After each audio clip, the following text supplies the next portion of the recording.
Welcome to the Shadow Isle, aka Bad Choices, the novel edition. I've read The Ruination by Anthony Reynolds, and my name is of Ophelia Adler. My name is Ophelia. Oh no, I made a huge mistake. And just like that, I'm like the main character, Viego himself. I'm consumed with the regrets and despair and the huge urge to throw a tantrum because things didn't really go my way in the intro, did it? Alright, bookworms, today we're diving into Ruination. The novel that tells us exactly how Runeterra's biggest male wife turned evil ghost king ruined literally everything because he couldn't handle one small inconvenience in life.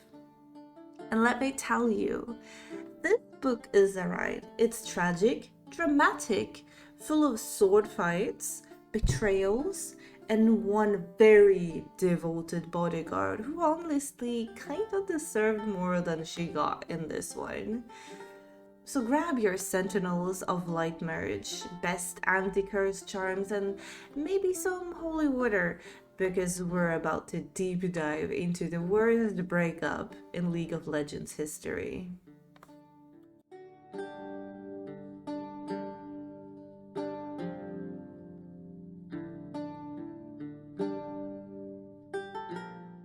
Okay, so here's the gist of the entire summary of this book. Before the Shadow Isles were the actual Shadow Isles, back when there were still the Blessed Isles, we had a power couple, the King Viego and Queen Isolde. Viego was madly in love with this woman, totally obsessed, had zero personality outside of I'm husband and this is my wife and I love her and I'm forming my entire personality around her. And then you have Isolde, a sweet, supportive, and literally the best wife you could almost imagine. She was beautiful, she was nice, she was one of the people, but she got married into the royalty family. It was kind of like a Cinderella story for her, and it was just beautiful.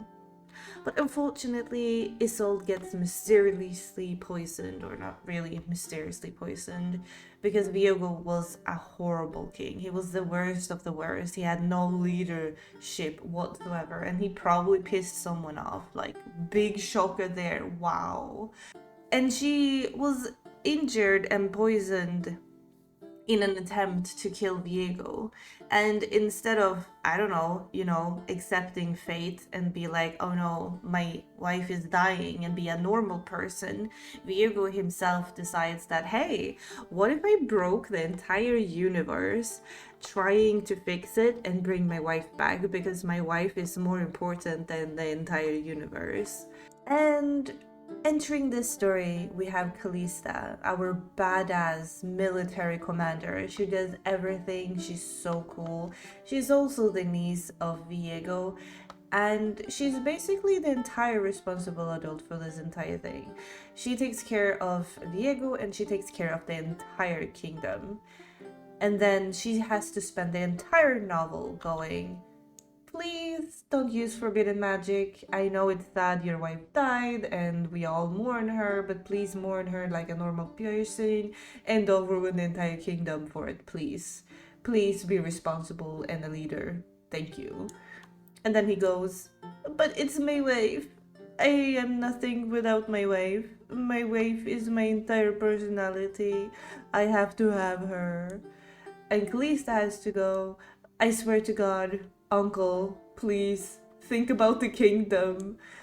And he goes, but my wife, please, I have to have my wife. And yeah, that's basically the entire book.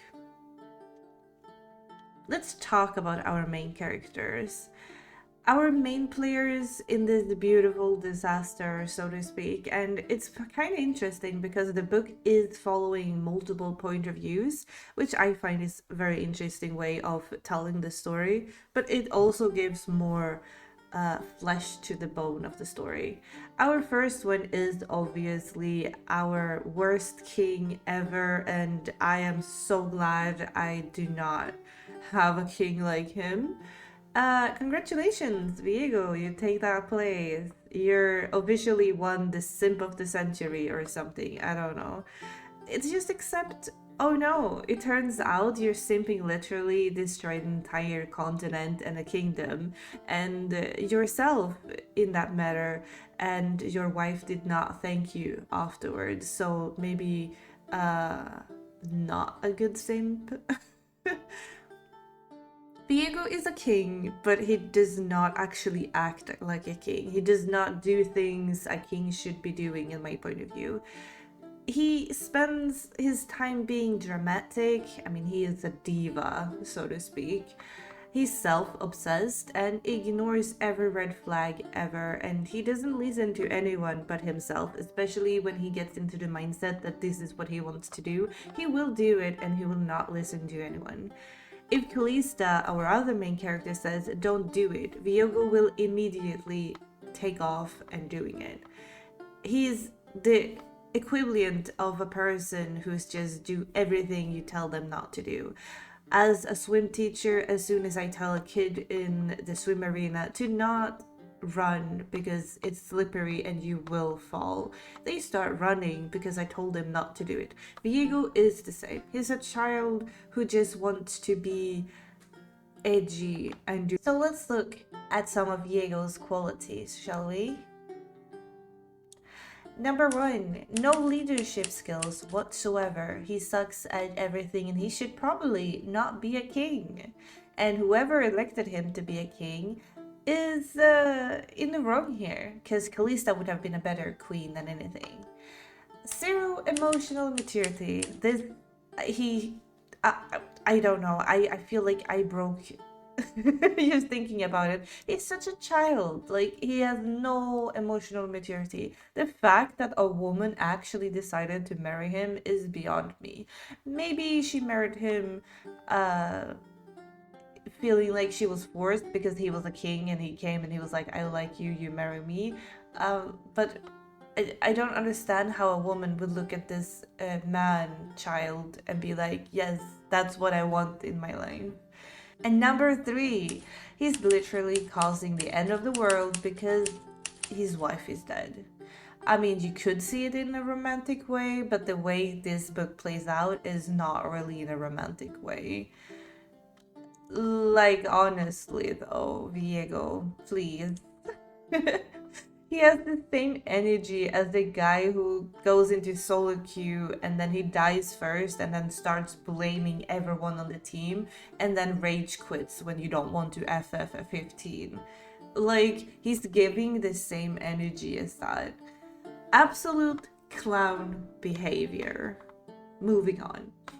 Kalista, our queen of I told you so. I feel like this woman says, I told you so, please don't do that, the entire novel. She's trying to soft parent our King Viego so hard, but it's not really working. Maybe he would need more tough love and the soft parenting is not working, but she kind of continues soft parenting him. If I had like a nickel every time Kalista tried to prevent a mass destruction and no one would listen to her, I would have like, okay, I don't know, maybe not that many nickels, but like I would have a lot. And it's still weird that it kept happening. Like, so at some point you would be like, maybe listen to her and we would not be an issue. On the other hand, in the entire novel, she is the MVP. She's the only competent one. She's honorable, she's brave, she's genuinely trying her best to stop Viego from being the biggest idiot alive. But he doesn't listen, and she does absolutely die for it, sadly. But what is the worst part of it? After she gets betrayed and murdered, she comes back as a vengeful ghost, and she still has to clean up Viego's mess. Like, even like this girl cannot catch a break, like at all. Like, even after death, she has to go there and sweep up after Viego. Because he doesn't even take care of his own mess after he's dead. Oh my god, girl. I feel you on that one. Then we have Thresh, the professional gaslighter, and I feel like it's very fitting because he is our favorite toxic support main. Thresh, oh my god. This dude is basically the worst friend you could ever have. And if I have someone like him in my life, I would quit him as fast as possible because I do not want to have someone like this in my life. He basically shows up and whispers in Viego's ear. He's like a Jafar but from Wish, you know? And he tries to convince him. He's like, oh my god, it would be a really good idea if maybe you would like use that dark energy and dark magic. Like, imagine your wife could come back to life and stuff could happen, you know? And he's like, my wife? Come back? You sure? Oh my god, waifu! She's my entire personality still, and I still haven't grown as a person because I'm a man-child. I mean, this duo. Like, of course, Thresh knows exactly what he's doing. He's just trying to create chaos because he wants to harvest the souls, and a free trip to being an evil chain wielding warden of the underworld, like classic Thresh things, right? I mean, I respect the hustle. Like, I understand what he's doing. He just wants people to die so he can collect and harvest the souls. But, like, still, I hate him. I still hope he... Like, I hate to play him, like, against him in League of Legends. And I hate him as a character in this book. Maybe they go hand in hand. And maybe I just, like, prematurely didn't like him because of the game. But, like... Nuh-uh. I do not enjoy this character at all. Ew. Okay, let's talk a little bit about what happens in the end, okay? And this is going to be spoilers if you don't know the lore or if you don't have read the book. So if you want to experience the lore and the book yourself, maybe skip this one. But Viego completely ignores every possible warning ever, and he dunks Isolde's corpse into a magic pool that's basically labeled do not touch. But what does he do? He touches it and he puts her corpse into it. And guess what happens? Anyone guesses out there? Anyone know what happens? Well, Isolde gets back to life, and I mean, that's good. She's back. Yes, queen. But she's not your cute, loving wife. No. She has been to the other side. She's a screaming horror monster who immediately tries to kill him because she's like, you never loved me. If you loved me, you would not risk your entire kingdom or do something stupid like this. You're not the man I fell in love with. And she wants him dead. And I mean, honestly, relatable girl. I would have killed him too. I mean, I wanted to kill him the entire book. So I'm just like, thank you. Slow clapping here. Thank you. You did a good job, Isolde. And Viego, instead of like realizing that he messed up and maybe this was bad to use the dark magic to do this and things are going down, he doubles down and he goes, but Isolde, I love you and you're back, my queen. We're gonna be together forever. And she basically tells him that she wants to be dead, that she's suffering, and this is not okay. You can't bring dead people back to life and think it's just going to be magically fine. But Viego, he doesn't understand and he keeps going, but babe, don't you love me? Please, come on. Okay. I'm sorry, I really hate Viego sometimes. But boom, because of this imbecile, the kingdom is destroyed. Everyone dies, and the Blessed Isles are not the Blessed Isles anymore because Viego turned it into the Shadow Isles. And congratulations, Viego! You just soft resetted the entire region and killed thousands of people. Thousands of people just to save your wife that doesn't even want to be saved or can't be saved. Something I really did enjoy in Ruination is that it's packed with League of Legends Easter eggs. And if you blink like a little bit, you might actually miss half of them. But don't worry, I got you.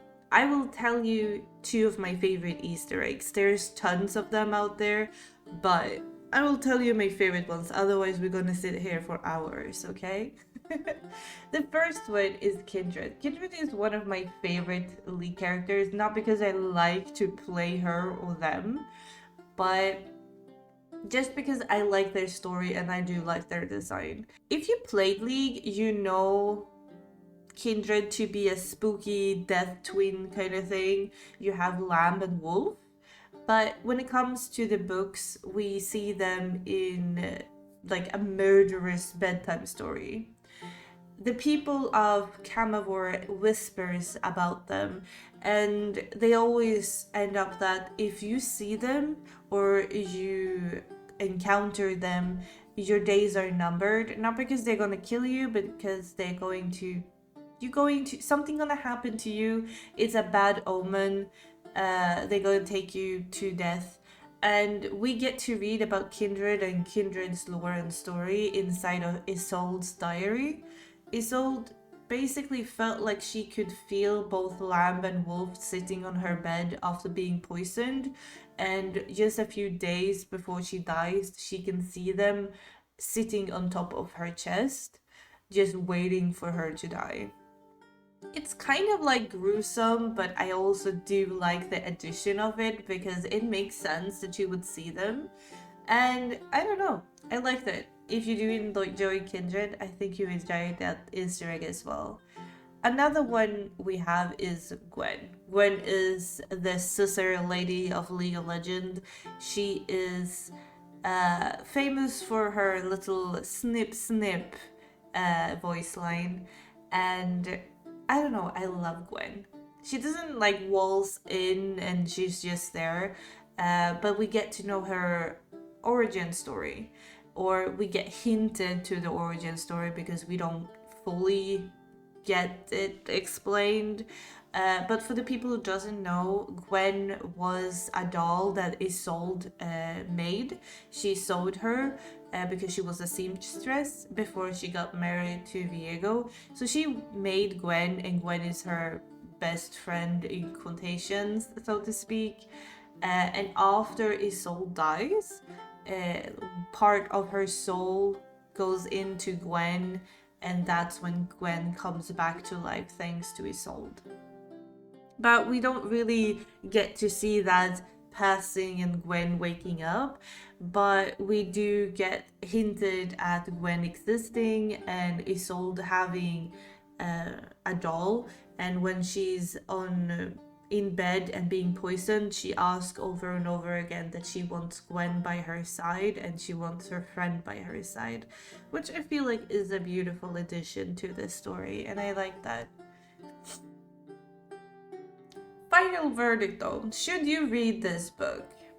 I mean, listen, despite Viego being the worst simp and worst king in history, this book kind of slaps from a League of Legends player perspective. I mean, we all know that Riot knows how to write lore sometimes. Like, it's chef's kiss. Like, it's amazing, right?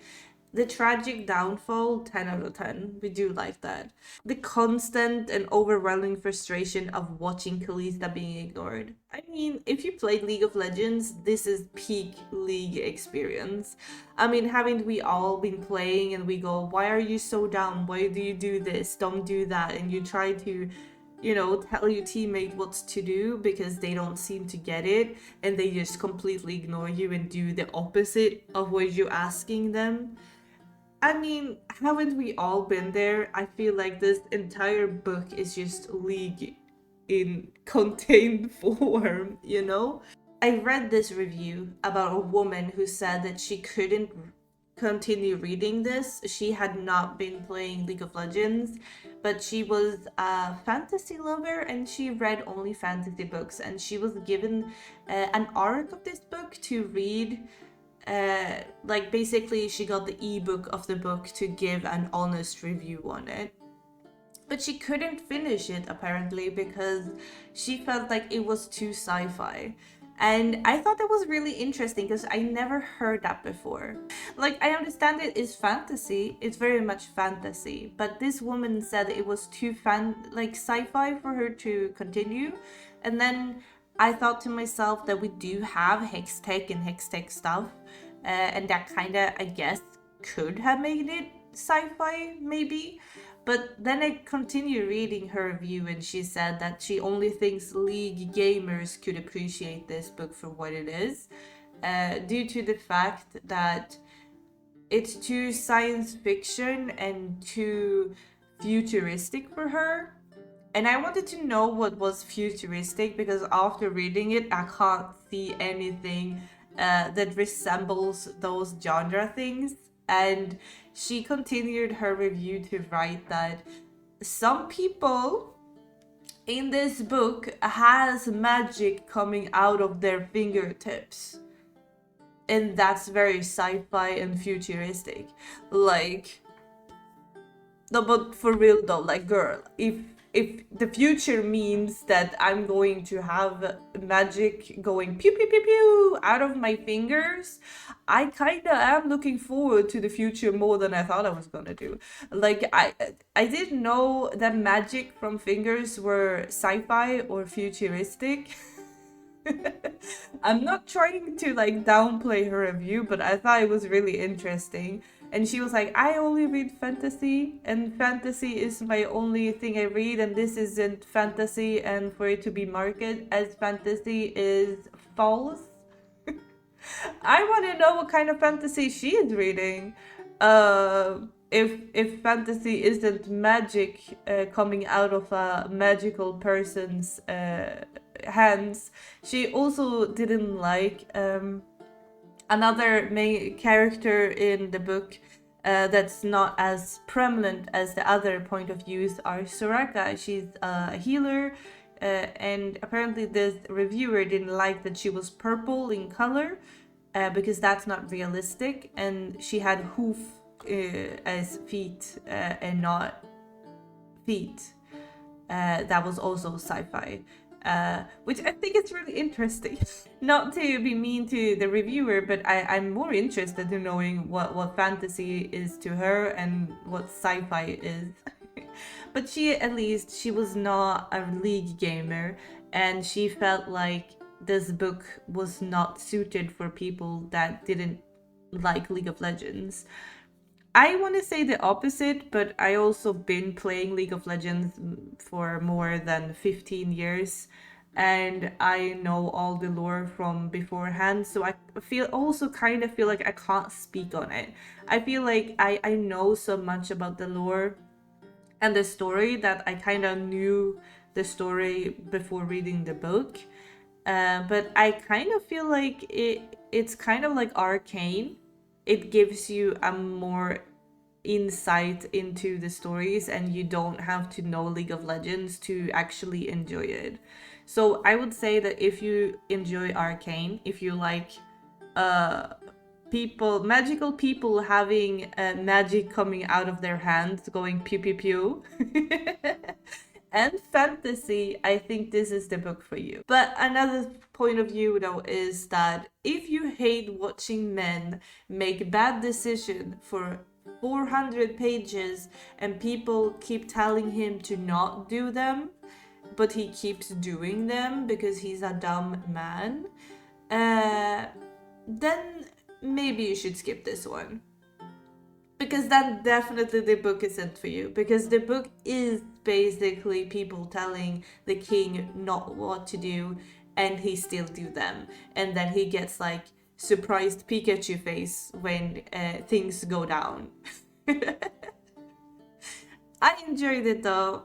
I really enjoyed it. I would recommend it. It's chef's kiss in lore, and I will leave you to that. Have you played as these league characters, or do you know their lore from before? Comment down below, and I will see you in my next video. Bye!